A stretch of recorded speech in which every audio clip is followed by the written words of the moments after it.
লাইলাতুল কদর ফি আখির রমাদান। পয়গম্বর বলেন, তোমরা লাইলাতুল কদর তালাশ করো শেষ দশকের মধ্যে, বেজোড় রাতের মধ্যে।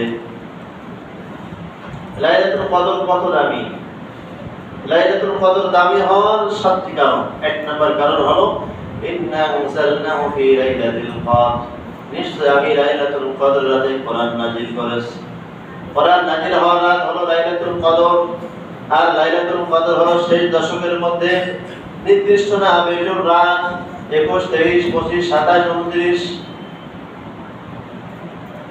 দ্বিতীয় নাম্বার হচ্ছে খায়রুম মিন আলফি শাহর, এই রাত হলো 1000 মাসের চেয়ে উত্তম।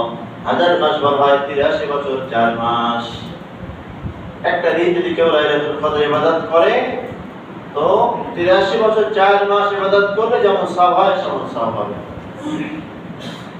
পয়গম্বর আলাইহিস সালাম বলেন, মান কামা লাইলাতুল কদরি ঈমানান ওয়া ইহতিসাবান গুফিরা লাহু মা তাকাদ্দামা মিন যামবি।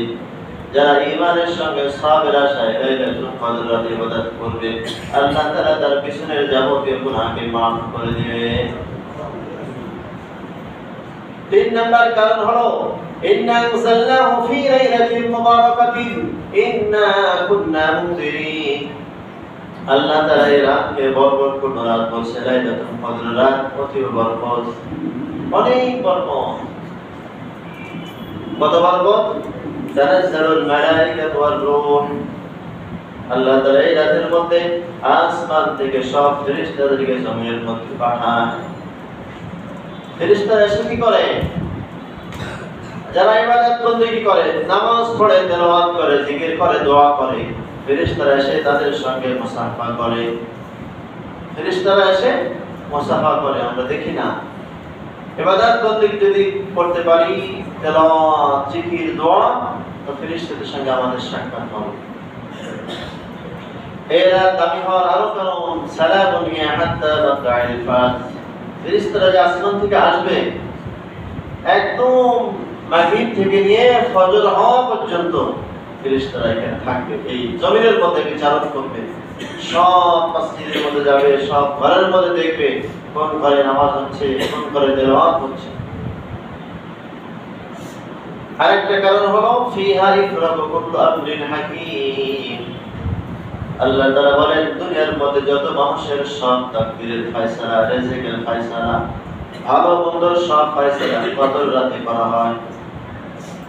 মানুষ কি খাবে একটা বছর, কার কোথায় ইন্তেকাল হবে, কার কোথায় মওত হবে, ব্যবসা বাণিজ্য কিভাবে কি হবে, সব লাইলাতুল কদর রাতে আল্লাহ তাআলা বাজেট করেন। আমাদের ধারণা হচ্ছে সবে বরাতে না, সবে বরাতে বাজেট পেশ করা হয়, এই রাতে সব ফয়সালা করা হয় লাইলাতুল কদরে।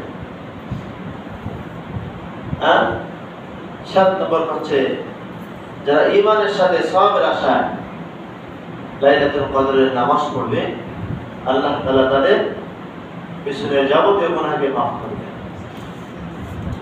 শেষ দশক এত দামি হওয়ার কারণ হলো 2টা কারণ। একটা কারণ হলো শেষ দশকের মধ্যে লাইলাতুল কদর রাখা হয়েছে, আর লাইলাতুল কদরের মধ্যে আল্লাহ তাআলা কোরআন নাযিল করেছেন। এই 2টা কারণে শেষ দশক আরো দামি। পয়গম্বর আলাইহিস সালাম 4টা আমলের কথা বলছে শেষ দশকের মধ্যে।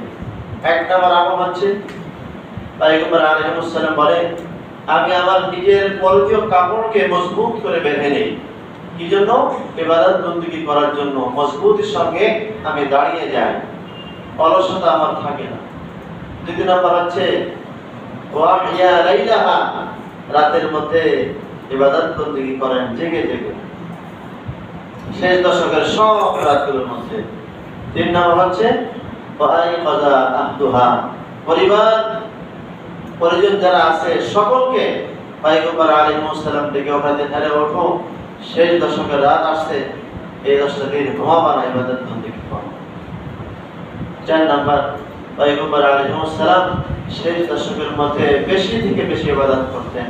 আমাদের আয়েশা রাদিয়াল্লাহু তাআলা আনহা বলেন, শেষ দশকের মধ্যে এত বেশি পরিমাণে ইবাদত বন্দেগী করতেন আমি অন্য সময় দেখিনি পয়গম্বরকে। তাহলে কি পরিমাণে ইবাদত বন্দেগী! এখন আমাদের একটা প্রশ্ন, যে এত সম্মানিত রাত লাইলাতুল কদর, এটা নির্দিষ্ট নাই কেন? নির্দিষ্ট ছিল। সাহাবা থেকে হাদিস বর্ণিত, রাসূল আকরাম সাল্লাল্লাহু আলাইহি ওয়াসাল্লাম লাইলাতুল কদরের রাতকে সাহাবাদের সামনে বলার জন্য বের হয়েছেন। খরাজা রাসূলুল্লাহ সাল্লাল্লাহু আলাইহি ওয়াসাল্লাম এই হাদিস বর্ণনা করতে গিয়ে বলেন, এই রাত তো নির্দিষ্ট ছিল, আমি সাহাবাদেরকে জানানোর জন্য মসজিদ থেকে বের হয়েছি। বের হয়ে দেখি দুইজন মুসলমান ঝগড়া করতেছে। এই ঝগড়ার মধ্যে আমার জেহেন থেকে সরানো হয়েছে, সেই নির্দিষ্ট তারিখ আর নাই। না থাকার জন্য আমাদের জন্য বড় হিকমত। যদি নির্দিষ্ট হতো যে 27 দিন, তাহলে আমরা সব ওই এক রাতে ইবাদত করতে পারতাম না। নির্দিষ্ট না থাকার কারণে কমস কম 21, 23, 25, 27, 29 5টা রাত ইবাদত বন্দেগী করার তৌফিক হচ্ছে, ইবাদত হচ্ছে, সবও মিলতেছে। এজন্য আমাদের জন্য রহম হয়েছে। এজন্য আমাদের প্রত্যেকের আমল থাকবে। এক কিতাবের মধ্যে দেখলাম কমস কম প্রত্যেক দিন 2 রাকাত করে নফল নামাজ পড়া, জোড় হোক বেজোড় হোক, শেষ দশকের মধ্যে আমি পড়বই পড়বো। আর শেষ দশকের মধ্যে আরেকটা আমল হচ্ছে, আমি প্রত্যেক দিন কিছু না কিছু দান করব, কিছু না কিছু দান করব। এই আমলগুলো আমাদের করতে হবে। অনেক কথা, যাই হোক, আমাদের এতেকাও একটা বড় সুন্নাতে মুআক্কাদা কাফা আমল, আমাদের সকলকে করা। সকলে এই সুযোগ না হলে কমস কম মহল্লা থেকে একজন করলে সকলের পক্ষ থেকে আদায় হবে। তো আমাদের চাচা বসছে, আমাদের মধ্যে আর কে কে বসার জন্য প্রস্তুত আছে যে আমি ইনশাআল্লাহ 10টা দিন এতেকাফ করব আল্লাহ তাআলাকে? মাশাআল্লাহ, আমাদের ফয়সাল ভাই বসবেন, আমাদের প্রফেসর স্যার, সকলের মহব্বতের মানুষ প্রফেসর ইবাদতের স্যার, উনিও বসবেন ইনশাআল্লাহ। আমাদের ডাক্তার আজিজুর রহমান সাহেব, আমাদের মসজিদের সম্মানিত কেশিয়ার সাহেব, উনিও বসবেন 10 দিন। আসলে 10টা দিন এতেকাফ করে চাঁদ উঠলে আমরা ঘরে যাব। এর থেকে আর কি পাওয়া আছে? আমি 10 দিনের মধ্যে 2টা বড় হজের সব নিয়ে যাচ্ছি, 2টা উমরার সব নিয়ে যাচ্ছি। এরপরে আমরা বাইরে থেকে যত ইবাদত বন্দেগী করতাম, জানাজা, রোগী দেখা, এরপর আরো যত ভালো কাজ, ওয়াজ মাহফিল সহ দিনের সব কাজ করলে যেরকম সব হতো, ওনারা মসজিদে বসে বসে ঠিক সেই সব পেয়ে যাবে। এটা সবচেয়ে পাওয়া। আর সবচেয়ে পাওয়া হলো যে চাঁদ উঠলে ঘরে যাবে ফিরতে, যেমন মায়ের কোল থেকে, মায়ের পেট থেকে এখনই ভূমিষ্ঠ হয়েছে। এটা হলো সবচেয়ে পাওয়া। নিষ্পাপ হয়ে ঘরে ফিরে যাবে। আর যদি একবার লাইলাতুল কদর কারণ ভাগ্যে জুটে, কমস কম 83 বছর 4 মাস ইবাদত বন্দেগী করলে যেরকম সব হতো, সম পরিমাণ সব হবে। তো আমরা বাইরে থেকে কখন লাইলাতুল কদর হয়ে যাচ্ছে বুঝতেছি না। 10 দিন বসে থাকলে ঘুমায়